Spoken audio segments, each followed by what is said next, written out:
Hi friends, ഇന്ന് നമ്മൾ ഹോസ്പിറ്റലിൽ പോയിട്ടുണ്ടായിരുന്നു. മോൻ്റെ അസുഖം കുറച്ച് ഭേദമായിട്ടുണ്ട്. ഡോക്ടർ ഒന്ന് കൊടുന്ന് കാണിക്കാൻ പറഞ്ഞിട്ടുണ്ടായിരുന്നു. അങ്ങനെ ഇന്നും ഹോസ്പിറ്റൽ വീഡിയോസ് എടുക്കാൻ എനിക്ക് താല്പര്യമില്ല. അതുകൊണ്ട് തന്നെ ഇന്ന് ഹോസ്പിറ്റൽ വീഡിയോസ് ഒന്നും എടുത്തില്ല. വീട്ടിൽ വന്ന് നോക്കുമ്പോൾ നല്ല വെയിലുണ്ടായിരുന്നു. അപ്പോൾ വേഗം പട്ടൊക്കെ എടുത്തിട്ട് വെയിലത്തിട്ടു. പിന്നെ വേഗം അടിച്ചു തുറക്കാനൊക്കെ നിന്നു. ഒരേ പണി കണ്ടിന്യൂസ് ആയിട്ട് ചെയ്യാൻ പറ്റില്ല. കാരണം ഇതിൻ്റെ ഇടയിലൊക്കെ മോനെ ഇടയ്ക്കിടയ്ക്ക് പോയി നോക്കണം. അവൻ ഇടയ്ക്കിടയ്ക്ക് കരയുന്നുണ്ടായിരുന്നു.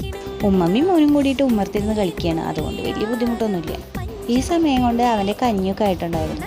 അപ്പോൾ ഫുഡ് കൊടുത്തിട്ട് വേണം മരുന്ന് കൊടുക്കാമെന്ന് വിചാരിച്ച് അവൻ്റെ കഞ്ഞിയൊക്കെ എടുത്ത് അവൻ്റെ അടുത്ത് ചെന്ന് നോക്കുമ്പോൾ അവനതാ വണ്ടിയുമ്പോൾ ഇരുന്ന് കളിക്കുകയായിരുന്നു. പിന്നെ ഫുഡൊക്കെ കൊടുക്കൽ കഴിഞ്ഞ് പാത്രമൊക്കെ കഴുകാൻ വേണ്ടിയിട്ട് പോയി.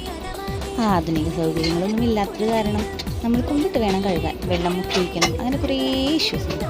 സൗകര്യങ്ങൾ കുറവുള്ള കാരണമാണ് നമുക്ക് പണികളൊന്നും പെട്ടെന്ന് കഴിയാത്തത്. പിന്നെ പണ്ടും ഇതേപോലെയൊക്കെ ആയിരുന്നു ജീവിതം. ഒരുപാട് സൗകര്യങ്ങളിൽ നിന്ന് സൗകര്യമില്ലാത്തൊരവസ്ഥയിലേക്ക് വന്ന് നോക്കുമ്പോൾ ഒരു ചെറിയ ബുദ്ധിമുട്ടുണ്ടായിരുന്നു. എന്നാലും അൽഹംദുലില്ലാ കുഴപ്പമൊന്നുമില്ല കേട്ടോ. അപ്പോൾ ഇന്നത്തെ വിശേഷങ്ങളൊക്കെ എത്രയേ ഉള്ളൂ. Okay, by.